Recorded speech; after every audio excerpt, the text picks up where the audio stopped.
God's Grand Rising, and welcome to the 1111 portal. I'm going to give everyone a minute to kind of get in on here. I will leave this up on my page, so if you weren't able to join me right now, you can at least listen back for the next 24 hours. Just to let you know, I'm being very emotional, so pretty excited. Spirit is moving in big ways, and my excitement for you is that Spirit will be moving for you as well. I'm utilizing the gifts and talents that Spirit has given me to share with the community and to move everyone forward. Thank you. I'm not going to call anybody's name out just in case anyone wants to stay private, but I see you, and so thank you for joining me. Okay, now that I got the emotion out of the way, y'all know me, I'm very emotional. I want to start by kind of just giving you a rundown of what's going to happen today and then what's going to happen over the next 7 days. Spirit has put on my heart to take my business online, and I'm still really emotional.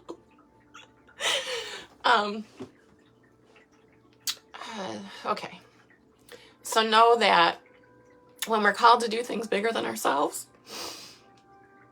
it humbles us, and seeing everyone jumping in on here is really humbling. So I'm going to get my shit together so that we can do this. Okay, here we go. Welcome to the 1111 portal. The significance of any type of numeric portal is that it opens up a spiritual window. And so the energy is super high, hence my emotions and my gratitude. And so my point in being here is to share with you what I do, how I do it, and how it relates to you, and what you can utilize your gifts and divine talents, we'll call them, superpowers, I love to call them that, to propel your life in a greater and better way. So first of all, I know I'm jumping all over the place, and then my little kitty cat decided to join, so that we got that great energy. So back to the portal. We're utilizing this time. We're going to do a little bit of a brief meditation to manifest what we'd like going forward. So for the next almost 2 weeks, I'm going to do a full moon ceremony again online, live for you, so that we can actually burn that manifestation. So for today, if you would grab a pen and paper, because we are going to manifest some really beautiful things. So here's how that works. I'm going to slow you down. I'm going to slow me down. And we're going to take some calming, relaxing breaths. We're going to tune into Spirit, and we're going to create a manifestation physically by writing it on paper. And we're going to put that on what we call an altar. So as you can see behind me, there's a collection of beautiful things that mean a lot to me. And that's called an altar. It's not witchy woo-woo. They have them in churches. But it can be witchy woo-woo if that's how you live your life too. So we're going to manifest, we're going to place that on our altar, we're going to leave it there for 2 weeks. The altar serves as a visualization for you, so that it reminds you that you have made this commitment to yourself, that you've made this commitment to soul, to opening yourself to greater and higher things.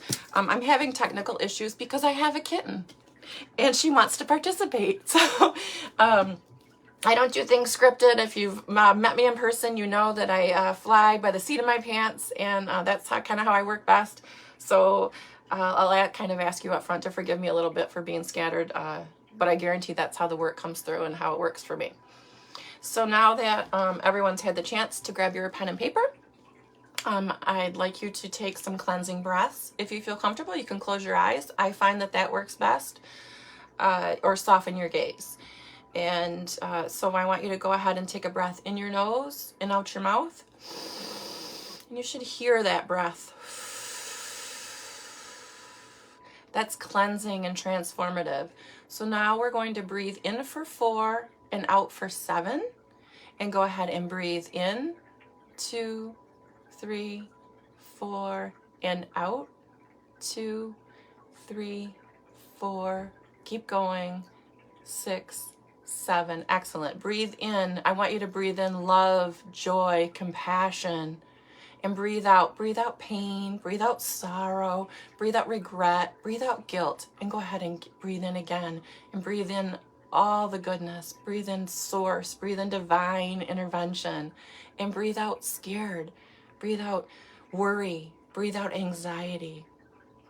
And continue on your own for just a moment, breathing in for 4 and out for 7.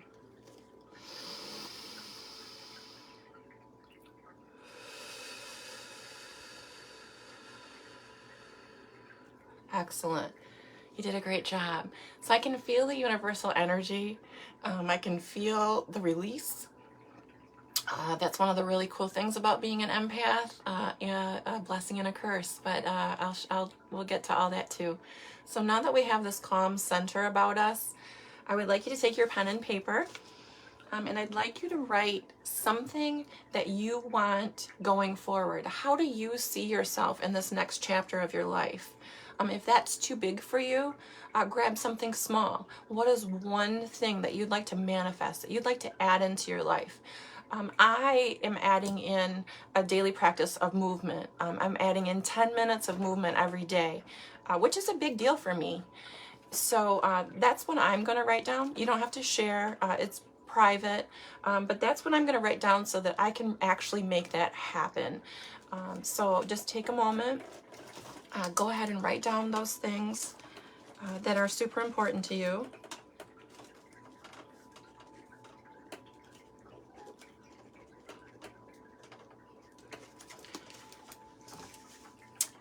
And if you need to keep writing while I continue on, that's fine. You can go ahead and do that. And then when you're done writing, just set it aside. You can set it under your leg. You can hold it in your lap. I'm going to explain a little bit about what we do with those things as we go. And there goes the cat! Yay! This is a mini meditation. We're not doing deep work here. Okay. So I want to talk about the altar, like I said, and about placing on the altar. I'm coming to you live from my closet. This is a pantry closet. But I've created this beautiful space in here, and I did that specifically so that you could understand it doesn't have to be significant. It doesn't have to be a big part in the middle of your living room. It can be private, but it's a place where I go every day. I go into my pantry every day. I keep my recycling in here. So I have this altar in here, and I'm going to place my manifestation on the altar with these things that I love. So as a visual reminder of the work that I'm going to be doing, and the work that Soul and Source is going to be doing for me as well, from this time of portal until the full moon. So I did choose something rather small, because I want you to know it doesn't have to be life-changing, but it can be life-transformational when you make these small little commitments. And by doing this in a collective, in a group, it enhances the power that comes from other people's love, from other people's energy. If you've ever had a conversation with me, I probably have talked to you about raising the vibration and how we all vibrate at different levels. And you know when you go into a room and somebody's really crabby, really negative, and you feel that, that's a lower vibration. So just so you know, one of the first questions that was asked is, how do I know when information is coming to me? If you go into a room and you can sense the emotion that somebody else has in the room, that is information coming to you. That is you understanding energy and how it flows in the universe. So totally lost my train of thought because Spirit's jumping in here and it's going to take over. So that's kind of how this works for me. I'm sorry. Just give me a second. So I want to say that everyone works in their own time, in their own timeline. That not everyone is going to come to realities, to awakening, you may hear the term, at the same time. And that's okay. That's okay. We all work in divine timing. And But what I want to do for you, what my calling to do, is to open you to spirit, to let you understand how energy works, and how it can change and transform your life in small and in miraculous ways. So the reason that I'm here with you today is to break out of my shell. I'm jumping right outside the box. I am an outgoing person in a small little quiet way. This makes me feel vulnerable. However, I do know that I've heard a calling and that I need to share this information with y'all. So I've committed to 7 days of lives. I don't always look perfect, and I'm not going to look perfect, and that's just kind of how it's going to be. I'm going to get a ball cap that says camera ready, because this stuff is a challenge. Which brings me to my guides work with visualizations and metaphors, a lot of metaphors. And so the metaphor they gave me for today is the curly girl hair method. And I don't know if you're a curly girl or a straight girl or however you work, but the curly girl method is torturous. It is, so I have to start by saying, I've been trying to grow my hair out since COVID. I had to cut all my hair off, and I couldn't be blonde, and it was tragic for me. It was really tragic. I had to get out of my ego and be okay with dark, short hair. And then as I'm growing my hair out and I'm working with a beautician, she kept cutting it, and she kept cutting it and telling me that the texture was like, my hair was damaged and fried. And I said, I have natural curly hair. And she said, no, you don't. And long story short, I had to leave her because she doubted me. She doubted what I knew inside.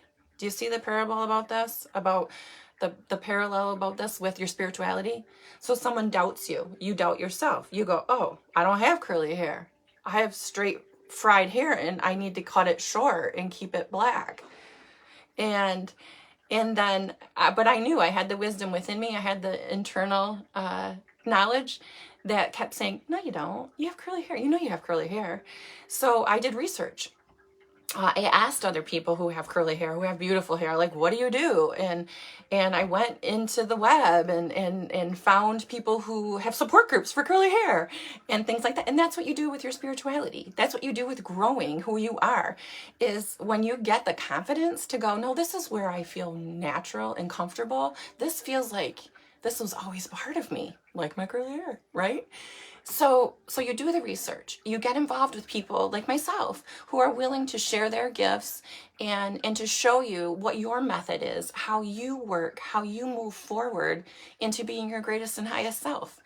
And let me tell you, having curly hair isn't easy. It's a process. And so is awakening. So is coming into your spirituality. Some days I have to wet my hair every single day and start over. And that's going to be the same with your spirituality. Some days you have to start all over, and you have to just keep doing it and doing it because you know it's right. So we're going to over the next 7 days, we're going to spend time doing these little things, little manifestations, little breath work. I'm going to give you little tidbits, little nuggets that will spring your hair up, that will spring your spirituality. So take the metaphor. And you're going to get more, because that's how my guides work. And I love that. I love that for all of us. So I kind of answered the question in a roundabout way, as to how do I know when energy is, for me, as opposed to for somebody else. And so I just will ask you to just be a little bit patient, because this process is a patient process. I'm going to give you these tips and tools to get you out of your conscious mind into your subconscious, into where spirit lives, into your imagination, because spirit lives in your imagination. It flows through that gateway. And so by giving you these tips and these ways to work, it's going to answer those questions. And then on the seventh day, I love that. I'll go through them all again. So if you haven't asked a question yet, please do. If you're doing it in the comments, just so you know, I can't see the camera, so I'm not going to be able to read that. So I'll read it after, and I will answer as many questions as I can. You can be as detailed as you need to be. You can private message me. You can go on my website, comment on something. I read every single comment anybody ever puts on there. And I'm just going to tune in just for 1 second and see if Spirit has anything else to say. But that's really kind of how this is going to be. The next ones will be even shorter. Just a quick minute just to get into your day, just to remind you of the work that you need to do. And know that it doesn't have to be this big, huge thing. It's not this burden. It's a joy. It's just a minute. Just take a minute for yourself.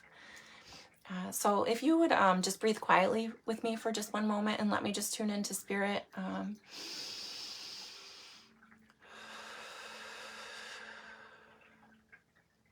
Okay. So I don't know how technology works, and I promise you I am trying so hard to learn this. I've been told that I need to seek help. So if you are somebody that understands how this works, if you would reach out to me and help me do this, because Spirit is telling me that I need to do a live reading. It's not something that I've ever done.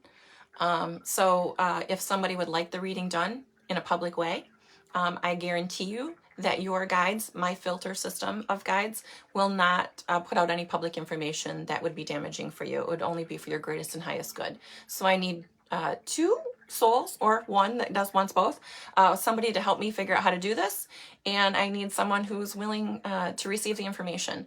If there are several people who want to receive the information, I'll work that out.